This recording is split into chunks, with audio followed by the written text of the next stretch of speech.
حضرت ابو ہریرہ رضی اللہ عنہ سے روایت ہے کہ رسول اللہ صلی اللہ علیہ وآلہ وسلم قبرستان تشریف لائے تو فرمایا، ان گھروں کے رہنے والے مومنوں تم پر سلامتی ہو۔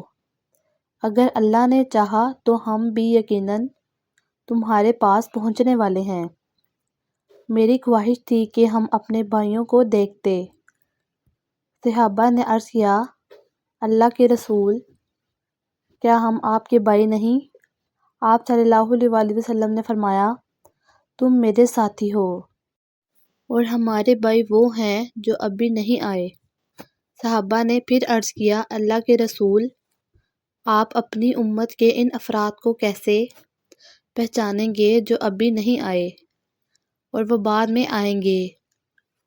آپ صلی اللہ علیہ وآلہ وسلم نے فرمایا، مجھے بتاؤ، اگر کسی شخص کا سفید ٹانگوں اور سفید پیشانی والا گھوڑا سیاہ گھوڑوں میں ہو تو کیا وہ اپنے گھوڑے کو نہیں پہچانے گا؟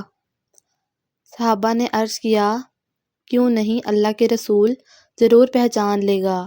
آپ صلی اللہ علیہ وآلہ وسلم نے فرمایا، بس وہ آئیں گے تو وضو کی وجہ سے ان کے ہاتھ پاؤں اور پیشانی چمکتی ہوگی، جبکہ میں حوض کوثر پر ان کا پیش رہوں گا۔